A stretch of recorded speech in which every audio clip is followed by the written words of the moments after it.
The reference is from where and my material is taken. Discussion points in this slide is your anatomy and physiology of bone, structures and innervation of the vertebral body, how any fracture or any other lesions in the vertebral body is going to produce pain, and how that pain is carried to the brain. So this is important. And different types of spine fracture and outline of the treatment. One of the very important, which we are concerned as a pain physician, is the vertebroplasty, which I'll be discussing and I'll be demonstrating on the mannequin as well. So this background picture is what is an osteon, is an unit of the bone. And that unit of the bone, what is there? So there is a central canal through which the blood vessel goes. And what are these? These are lacunae. Within this, there is osteocytes. So there are three kinds of bone cells. One is osteoblast. Osteoblast means bone forming cells, that is laying matrix around it. And osteoblasts are on the superficial layer of the cortical bone. And once the bone is formed around it, means matrix is forming around it, it is getting entrapped and it becomes osteocyte. So that means these are osteocyte cells within this. They are basically laying down the matrix around it. These are all matrix around it, and it is getting entrapped and becomes osteocyte. And these osteocytes, one the very important thing is you can see these are the dendrites within the canaliculi. So these dendrites are like that of the nerve cell. So osteocytes also have some projections, and that basically senses the serum calcium. So osteocyte, one of the very important role of the serum osteocyte is it can sense, it has sensor. It will be sensing how much is the serum calcium, and accordingly, it will be regulating the metabolism. That means calcium is such an important ion, in our body. Calcium ion is so important. It is important for the neural transmission. It is important for the different enzymatic actions. It is important for the the coagulation. So many important things are there in the role of calcium is there. So this calcium, if it is less, somebody is not going to survive. So it is so important. So that is the reason why by hook or by crook, the blood levels has to be maintained. And how it is maintained? It is first sensed by the osteocytes. So it has the different dendrites, and which will be, the sensing it, and will be sending the feedback to the body's homeostatic mechanism, and thereby osteoclast will be activated. And then the osteoclast will be causing the resorption of the bone and mobilizing calcium from bone. Bone is basically, matrix is what? Matrix is the calcium balance, calcium bank. So the calcium bank, the calcium is deposited. But again, this calcium bank balance to be made in the adolescent. Once we are adult, then the deposition of the calcium stops. So young adults, still young adult, this deposition of the calcium goes on. Once we are in 30s, then the new bone formations, the calcium deposition is completely stopped. That is the reason why if somebody is, in 30s, then even if you are giving tons and tons of calciums, those calciums will not be forming the bone. That calcium will not be deposited unless there are certain factors. I'll be coming to that later on. So these three types of cells, osteoblast, mostly active in the young or in the tumors, osteoblastic tumors, or in the fractures, or the new bone formation is there. The osteocyte and bone cells, and that is important to maintain the homeostatic balance of the calcium, and osteoclast, which causes the resorption. So how much calcium is released from the bone to blood, that is maintained by the osteoclast. And the other different types of, the other part of the osteo unit in the central canal, lacunae, canaliculi, and matrix. Matrix means where the bone calcium is there. So now this homeostasis, if you are going a little deeper, how this homeostasis is maintained. So there are two types of cells. One is osteoclast, another is osteoblast. So one side is osteoclast, another side is osteoblast. So the balancing between these two. So as I told you, in an adult, osteoblastic activity gets reduced. In a younger individual, the osteoblastic activities are more active. And osteoclasts are basically, they are formed from the macrophages. So these macrophages is converted into an active osteoclast. So this is the pathway. So what is there in the pathway? That very important is here, there are certain receptors. These receptors are called rank, R-A-N-K, R-A-N-K. These are the rank receptors, this green color, they are the rank receptors. Rank, for what is the full form of the rank? Receptor activator of nuclear factor kappa B. This is the full form of the rank. So these rank are there about the macrophage cells, and they are getting activated with rankel. Rankel is means ligand of the rank is rank L. So this rank and rankel binding, they causes the activation of the osteoclast. Whereas there is another important is there, it is osteoprotogenin.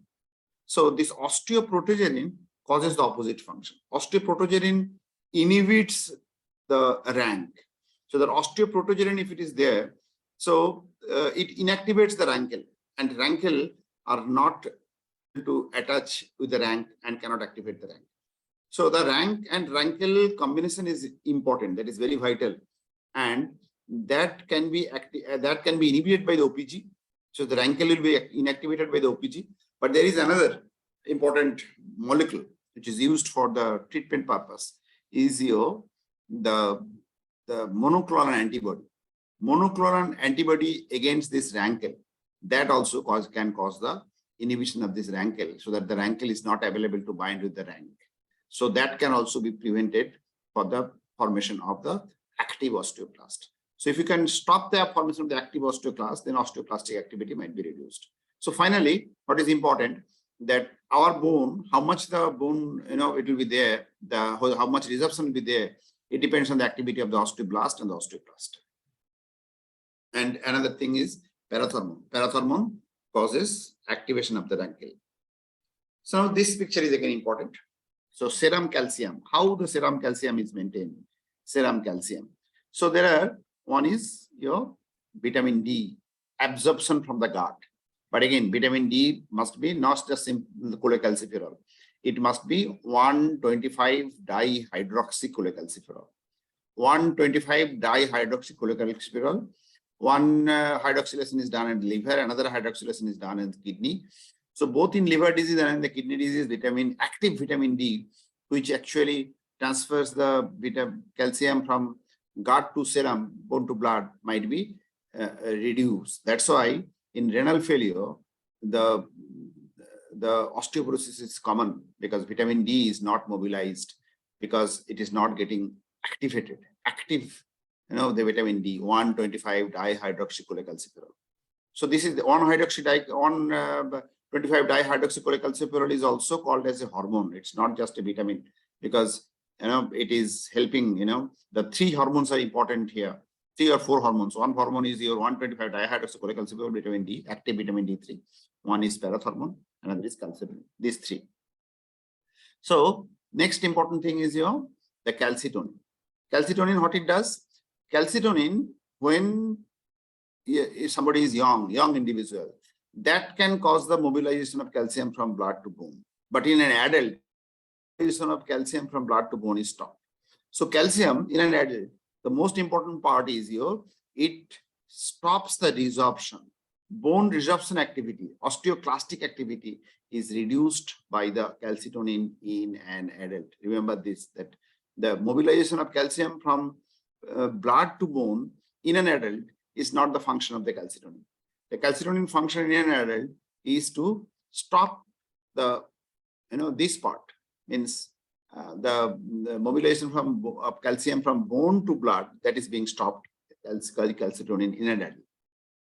Parathormone, it does the opposite. Parathormone increases the serum calcium level. How? One is it causes the mobilization, increases the osteoclastic activity, causes the mobilization of bone to blood. And second is it causes the reabsorption of the calcium in the kidney, so that the serum calcium level is increased. So parathormone, its activity, how much will be the parathormone activity, is by the negative feedback mechanism, and that depends on the serum calcium. If serum calcium is more, the parathormone activity will be reduced, so that the calcium will be excreted through the kidneys, and it will not be coming from the bone. But if the serum calcium level is less, the parathormone activity will be increasing, and the calcium will be mobilized from bone to blood, as well as whatever the serum calcium is there, it will be being reabsorbed and it will not be excreted through the kidney. That will be prevented. And at the center of all those things is there that the rankle and OPG, osteoprotogerant. So rankle, it binds with the rank, which receptors are there around the, the inactive osteoclast, and that becomes an active osteoclast and helps in the bone resorption. So that is rankle, what I told already. And osteoprotogerant, it is doing the opposite. It inhibits the osteoclastic differentiation. That means it inhibits formation of the active osteoclast. So now very important is your osteoblastic activity, how it is increased and how the new bone formation is held. One is obviously the young patient, children, adolescent, osteoblastic activities more. Bone remodeling, fracture healing. So these are the natural mechanisms where the osteoblastic activity will be there. Apart from that, osteoblastic tumors. Exercise, very important. In an adult, what I was telling, that osteoblastic activity is reduced. So you cannot mobilize calcium from blood to bone unless there is mobilization exercises. It means the exercise must be there, which will be helping the bone, the calcium to go into the bone or increase the osteoblastic activity. And two therapeutic agent, one is earlier used anabolic steroid, durabolin and decadurabolin, and nowadays not used. And nowadays used is your teriparatide. Teriparatide is a parathormone analog. So some part of the parathormone is there, and it helps the formation of the new bone. Osteoblastic activity is increased by the teriparatide. Factors which increases osteoclastic activity. What are those? Already that the parathyroid hormone, it causes the increase of the osteoclastic activity. Rankle binds with the rank and it transforms, it helps in formation of the active osteoclast from an inactive osteoclast. Lack of dietary vitamin D or calcium. If vitamin D or calcium is not there, what will happen? Then by hook or by crook, as I told earlier, the calcium serum level to be maintained. And where from it will be coming? It will be coming from the bone. And how it will be coming? By increased osteoclastic activity. Immobilization, very, very important. If somebody is taking rest, or even if you are putting a in your cast, not allowing the hand to move. Suppose there is a Colles fracture, it is kept in a cast plaster, and 1 month. And if you are having the X-ray before the fracture and after the fracture, you will see that the whole of the hand, it is there is osteoporosis. So immobilization is very, very important enemy for the osteoporosis. Immobilization nowadays, so immobilization, bed rest, strict bed rest, all those are nowadays not recommended. Patient has to mobilize by any means. Otherwise, if we are not mobilizing the patient, what will happen? The bone will be gradually osteoporotic from the bone through the urine, and there will be osteoporosis. Glucocorticoid is again important. Some the diseases where the glucocorticoid are given therapeutically. Say, for example, somebody is having the COPD patient, asthma, chronic asthma patient, lung fibrosis patients, where steroids are given. Some of the immunological disorders like SLE or some other immunological disorders where the steroids are given. In all these conditions, osteoporosis and osteoporotic fracture is very, very common. So the glucocorticoid hormones are very important for osteoporosis. And osteolytic tumor. So tumors, osteolytic bone tumors can be osteoblastic tumor, as I told earlier in the slide, that the osteoblastic tumor is forming the bone, and osteolytic tumor or osteoclastic tumor causes the bone lysis. Both kind of tumor are same. Now, factors which decreases osteoclastic activity or the bone decay is prevented. How? One is osteoprotoserine. Osteoprotoserine is naturally occurring hormone, which will be binding with the rankle and preventing the binding with the rankle with the rank. Thereby, active osteoclast formation is prevented. Calcitonin in an adult, it causes the diminution of the osteoclastic activity. Estrogen is one. though it also causes the decrease of the ankle. Though earlier it was used therapeutically, but estrogen is having the carcinogenic effect. That is the reason why estrogen is nowadays not used for the osteoporotic treatment in a postmenopausal woman. Earlier, the postmenopausal woman, the estrogen was given to prevent the osteoporosis in the woman. But nowadays, instead of that, the denosumab is used more in the postmenopausal woman, particularly where there is a early menopause.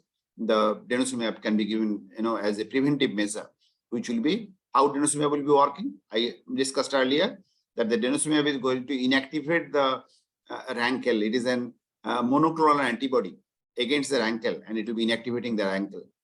And apart from that, bisphosphonate also causes the decrease. Earlier, the bisphosphonate was very popular. There are lots of different kinds of bisphosphonates are there. But nowadays, after the denosumab is coming in the market, the bisphosphonates are getting less and less popular. Denosumab advantage is it is given only once in 6 months. If it is given once, then with 6 months, nothing to be given. Whereas in the bisphosphonate, it has to be taken, some molecule to be taken daily, weekly or monthly.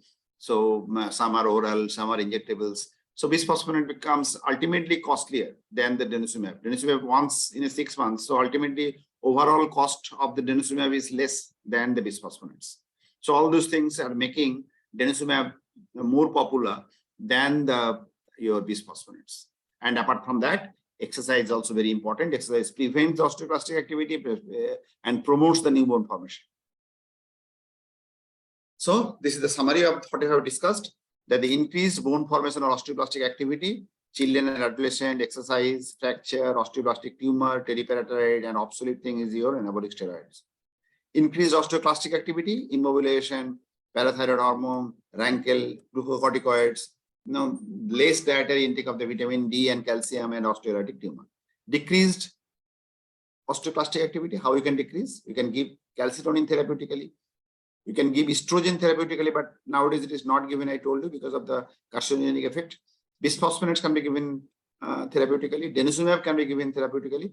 Osteoprotogenin is still, under, the research. Maybe in the future, osteoprotogenin also might be coming in the market like denosumab, which will be preventing the formation of the activity of the rankle. Now, this is again very important. What I have told earlier, that how exercise is going to form the newborn formation. So there is a Wolff's law. What is this?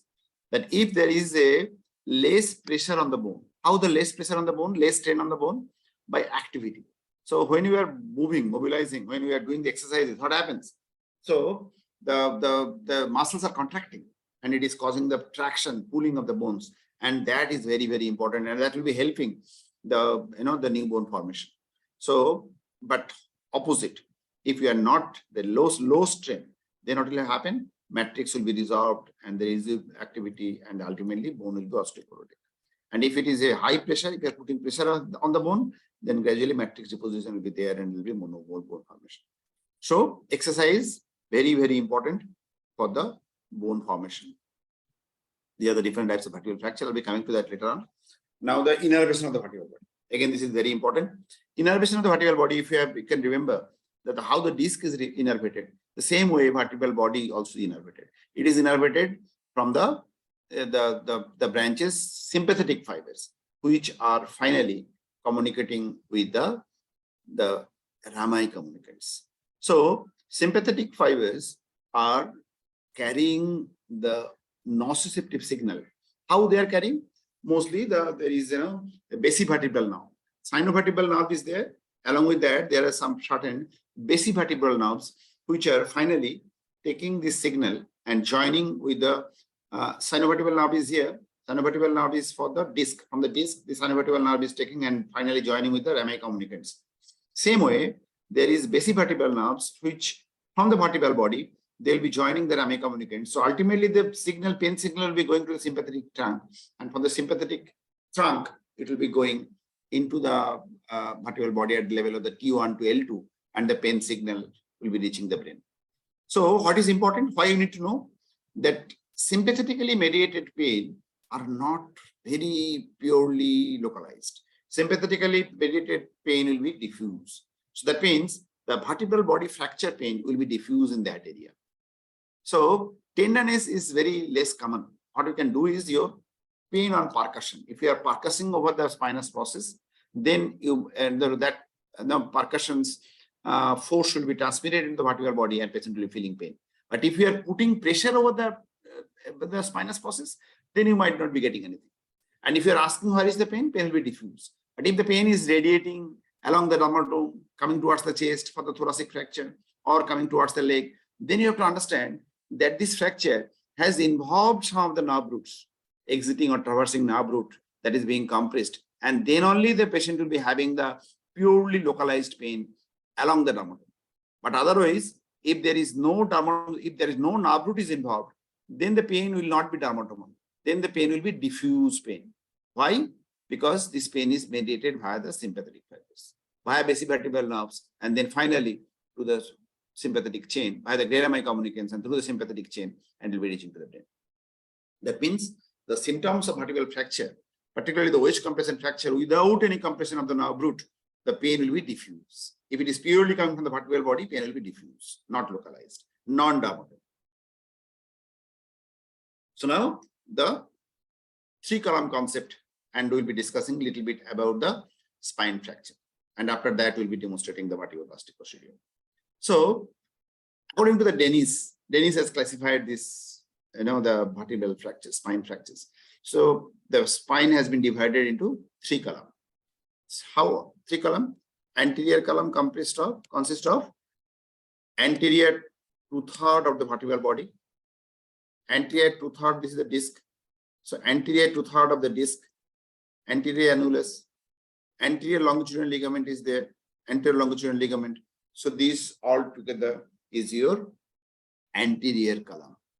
So anterior longitudinal ligament, anterior 2/3 of the vertebral body, anterior 2/3 of the intervertebral disc, and anterior annulus. So this is your anterior column. Then is your middle column. Middle column is your posterior 1/3 of the vertebral body, posterior 1/3 of the disc and posterior annulus, and posterior longitudinal ligament is here. So posterior longitudinal ligament. So these 3 together is your middle column. And then anything posterior to that is your posterior column. Anything posterior to the posterior column. That means what is there? Pedicle is there. The facet joint complex is there. Ligamentum flavum is here. Ligamentum flavum is there. Then the neural arch. So all these things in the posterior to the, so interspinous, supraspinous ligament, everything is there in the posterior column. And you have to remember that all those ligamental structures are basically, binding, the 2 vertebral bodies. So that gives us stability. So posterior column fracture is the most, dangerous types of fracture. Now the Dennis classification, I'm just quickly going through this. So you need not remember as the spine surgeons need to remember all those things. As a pain physicians, I'll be, not all those detailed classification is not needed. I'll be going to this modified Dennis classification. This is, simplified classification. And just remember that. One is your anterior wedge fracture or anterior compression fracture. So this is your anterior column fracture. Next is your burst fracture. Burst fracture is your middle column fracture. And these 2 fracture dislocation and fracture distraction, is your posterior column fracture. So this is your anterior column fracture. This is your middle column fracture. And this is your posterior column fracture. So anterior column fracture, there is 1 fracture. That is your anterior wedge compression fracture. So only anterior fracture. There is no middle or posterior fracture. Only anterior fracture is also known as anterior wedge fracture, wedge compression fracture. Only middle column fracture is called burst fracture. But again, only middle column fracture is impossible. Middle column fracture must be associated with the anterior or the posterior. I'll be coming to that later on. So depending on burst fracture is basically sub-classified into 2 types. And then the posterior column fracture. Posterior column fracture can be fracture dislocation or fracture distraction. Fracture dislocation or distraction. They are the two types. I'll be coming individually. So first is your anterior wedge or compression fractures. This is the anterior column fracture, means anterior 2/3. So that is the most common type of fracture. axial loading with flexion. That is the, the loading with flexion. That is the, most commonly seen in the fall in the toilet, bathroom, fall from the height. These anterior wedge fractures are seen. It is seen in the young, the middle edge fracture, motor vehicle injury. In the elderly, minor trauma can also cause. So now the middle column fractures here remains intact. They are the two subclassification of the wedge fracture, but this is the middle column. Middle column is intact. Middle column is intact. So this wedging can be, this compression fracture can be a simple wedging, or it can be a depression like these things like that. They are the two types of the anterior column fracture. Anterior column fracture is not dangerous because here the spinal canal remains intact. So these are the two types of fracture, anterior column. But see, the posterior middle column is intact.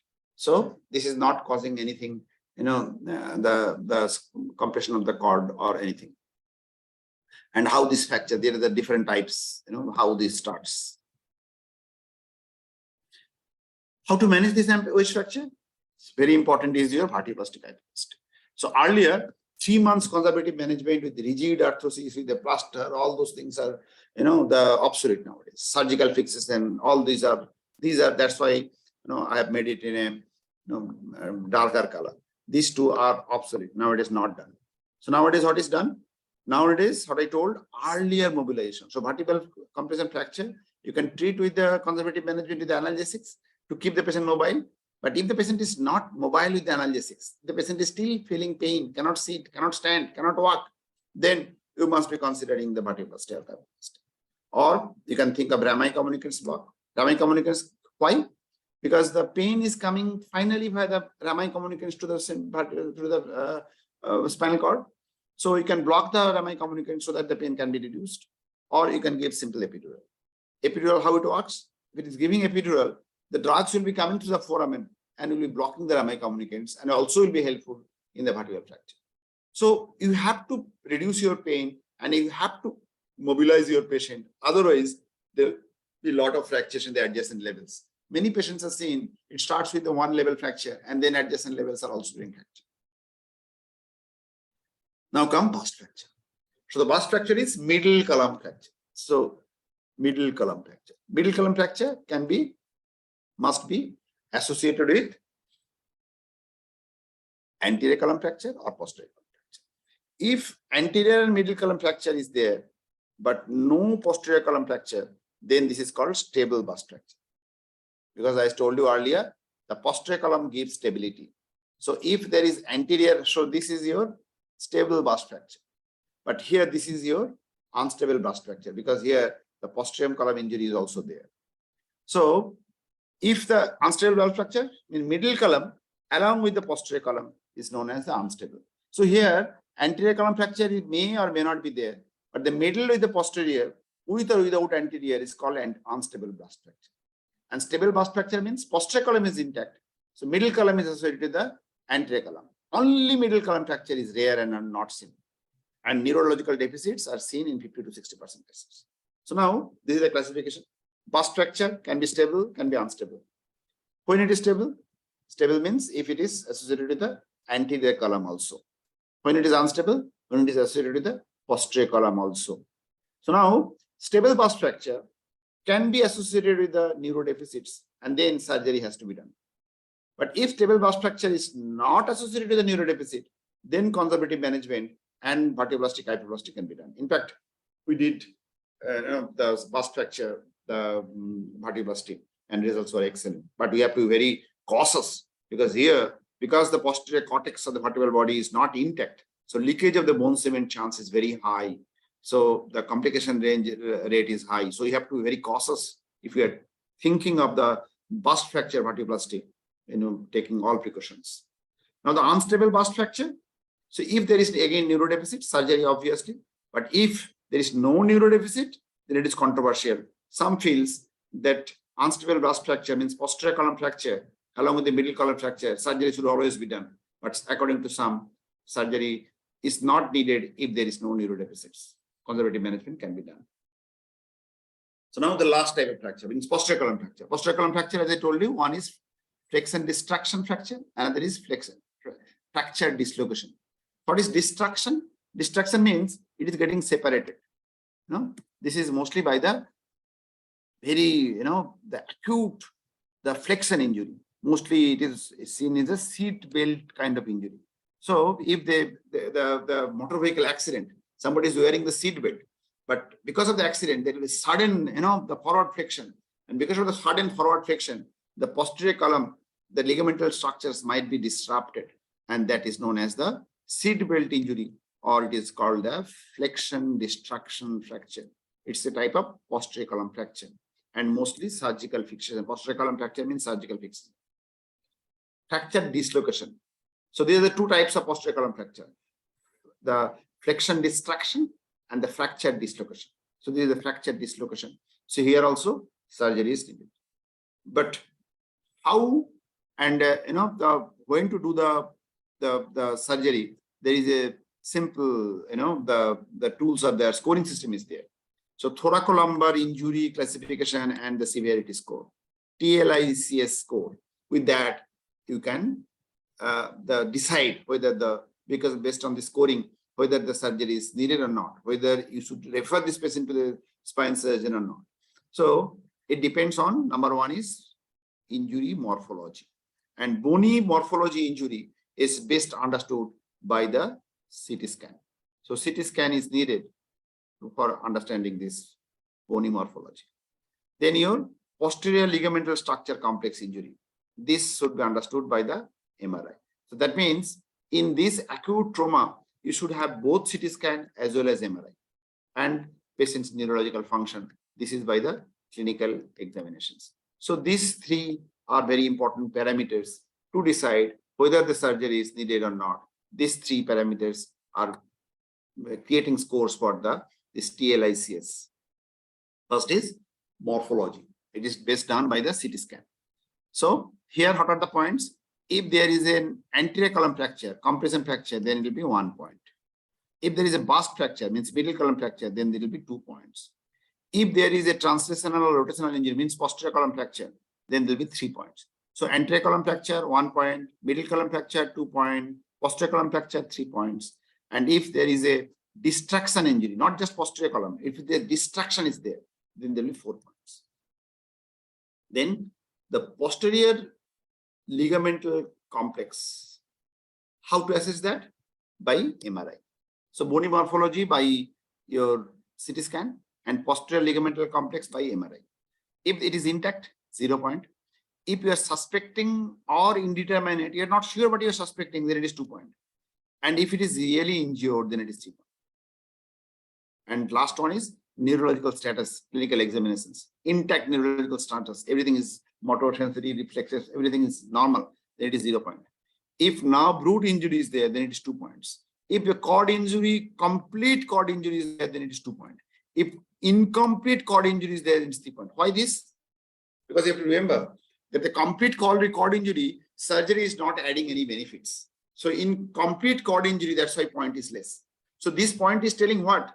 If the more is the score, patient should be managed surgically. So when to manage this patient surgically? When the score is more. So incomplete is going to give the more point. Complete surgery role is important. Whereas complete cord injury, the role of surgery is less, that's why points are less. And if it is a cardiac syndrome, then again 3 points. So now finally, what is important? The total score, if it is less than 4, then it should be treated by conservative management, non-operative. Pathoplastic, hypoplastic can be done. If it is more than 4, then surgery should be done. And if it is 4, may or may not, individual decision team, medical team, comprising of, the neurological neurosurgeon, neurologist, the pain physicians, all together, and decision to be taken how the patient to be managed. But if it is less than 4, conservative, consider pathoplastic, hypoplastic as well. If it is more than 4, always surgery. 4, you have to decide. So summary, osteoporotic wedge and compression fracture is the most common fracture of this spine. That means anterior column fracture. That can be managed conservatively, but again, not completely conservative, non-surgical, but pathoplastic, hypoplastic is very important for this. Early mobilization is important. Rest increases the osteoporosis. So rest, bed rest is not a form of the treatment. Pathoplastic, hypoplastic is a component non-operative management. Operative management is needed based on the neurodeficit and other scores. TLICS score is very important and be helpful in taking the decision. So if you have any question, you can ask, and then I'll be going for the demonstration of the vertebroplasty. So vertebroplasty, so remember just a little bit of vertebroplasty. So vertebroplasty, what are the indications? Indication is anterior wedge fracture. So let me show you one of the picture photographs here where the vertebroplasty can be done. So these are the fractures for the vertebroplasty to be done. So what we'll do, we'll put the needle here. The needle should come in the anterior 1/3 or anterior 1/4. Why? Because the cement should not be coming leaking here. If it is coming here, the cord, it might be leaking into the cord and it can be very dangerous. So it can be done in both this fracture, anterior column fracture. Middle column fracture, it can be done, but again, depending on if it is a stable and it has to be very cautious. And it can be done by two approach. One is you are putting the needle through the pedicle. Putting through the pedicle is always safer because if cement is leaked, then it will be leaked into the pedicle, not into the surrounded structures or not into the nerve root. So the cement to be injected through the pedicle is better. But again, another very important thing is if you're looking about the pedicle, I'm just trying to draw something here.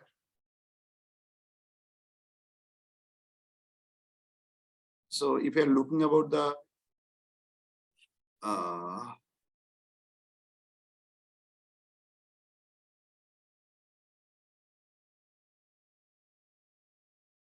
so suppose this is the vertebral body and these are the pedicle. Pedicle normally it's not in the lumbar, lower thoracic and the lumbar area, it is angulated. So if your needle is put going through the pedicle, then you are going in the close to the center of the pedicle. So one needle or two needle through the pedicle, transpedicular approach is okay.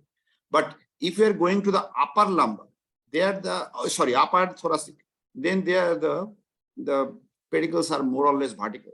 So there, if you are putting the needle, then your chances of going to the center of the vertebral body is less. Even you can go inject cement here, and if you are injecting cement here, what will happen?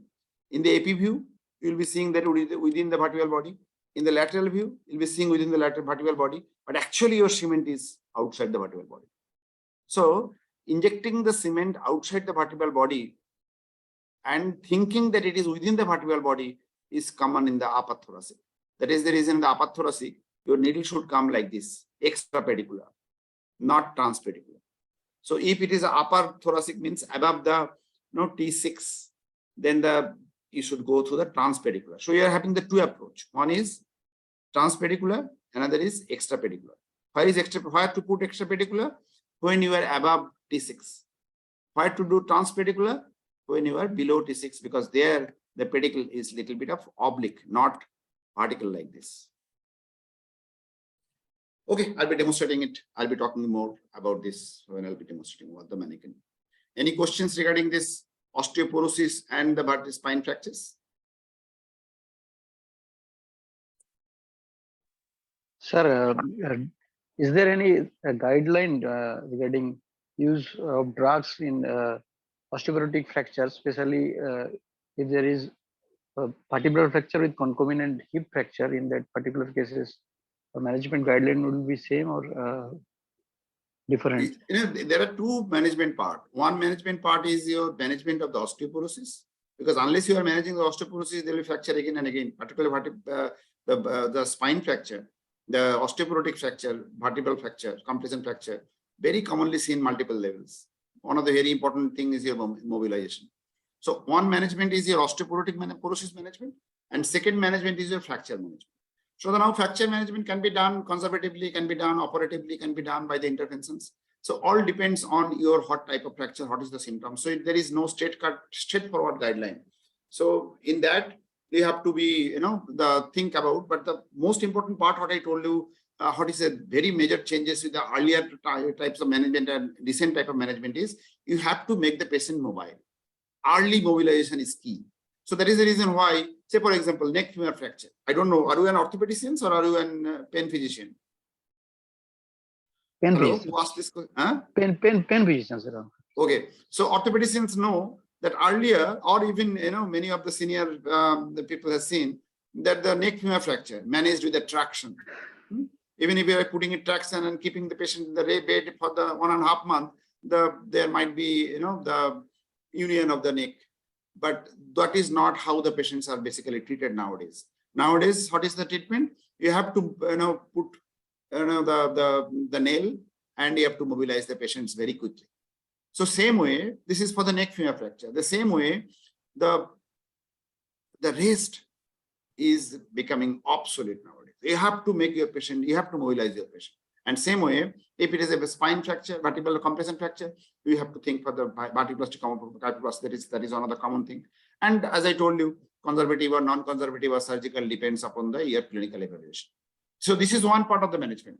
Second part of the management is you have to treat the osteoporosis. So how we are going to treat osteoporosis? As I told you earlier, the only calcium is not enough, because in an adult, if you are giving tons and tons of calcium and vitamin D, the calcium will not be absorbed also. Why? Because absorption of from the gut also being, the homeostatic mechanism is there. If the serum calcium level is high, then calcium will be excreted to the stools also. The 125 dihydroxylation will not be done if the serum calcium level is high.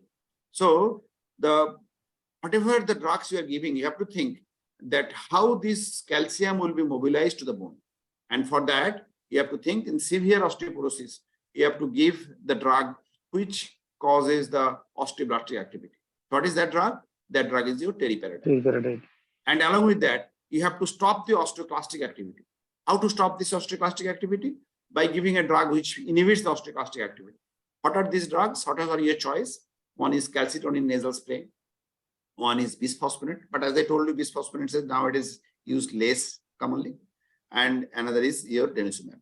So one hand, increase the osteoblastic activity by teriparatide, and another hand, you stop the osteoclastic activity by use of either calcitonin or denosumab, or combination sometimes it is used.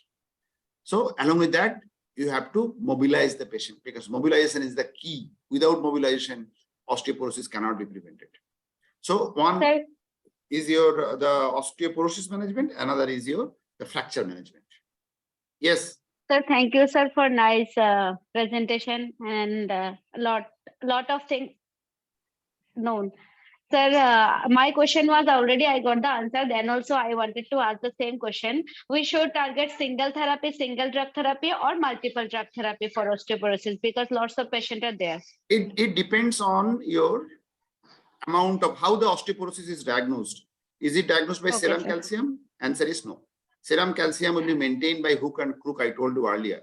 Serum calcium is still done to see any metabolic abnormalities are there, but by serum calcium, you cannot assess the amount of the osteoporosis. So osteoporosis should be diagnosed by the DEXA scan. And DEXA scan, if it is T-score is important. And if the T-score is normal, T-score T-score is what? T-score is basically the standard deviation. So one standard deviation plus minus one standard deviation is normal. That means +1 to -1 is normal. -1 to -2.5, that means 2.5 standard deviation is your osteopenic. So osteopenia can be managed with the serum calcium and calcitonin or some other things, or the denosumab, like this kind of things is enough. So there teriparatide is not needed. But if your T-score is below 2.5, -2.5, then you should think of giving both the drug. So giving one drug which increases the osteoplastic activity, another drug to prevent the osteoclastic activity, or even if it is very high, say for example, the T-score is -4, -5.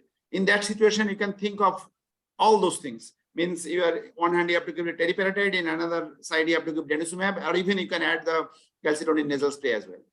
So all depends on how much is the T-score. So if it is osteopenic, then you have to supplement. Daily supplementation is also important, because unless you are supplementing the daily requirement, then what will happen? This calcium will be mobilized. So basically all calcium, if you are giving calcium and vitamin D, you are basically giving the daily requirement so that the bone is not further resolved. But at the same time, if it is osteopenic or osteoporotic, depending on the T-score, you have to think what additional drugs you will be prescribing. Okay, thank you so much, sir. Sir, is there any head-to-head study between all those anti-resorptive medications and comparing them with parathyroid?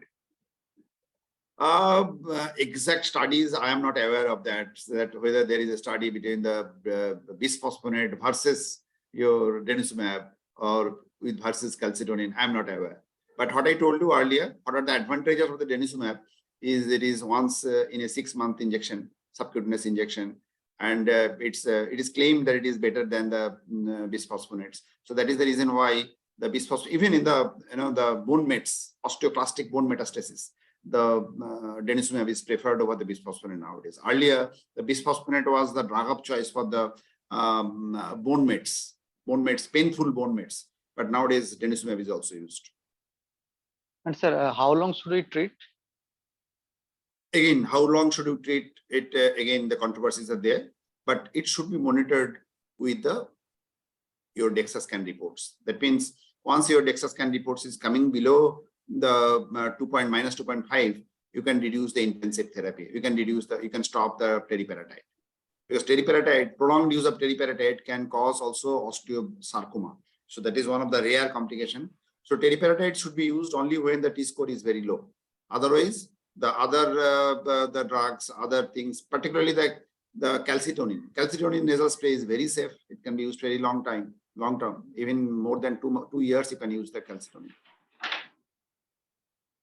Okay, sir. Thank you very much. Regarding denosumab, some reports are there that once you are stopping the denosumab, there might be reversal of the osteoclastic activity might be increased more.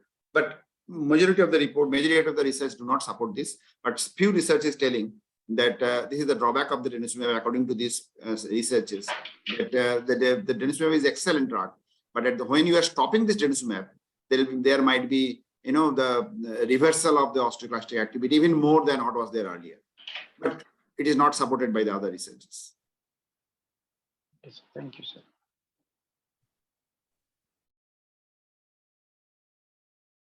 Okay, any other questions from anyone?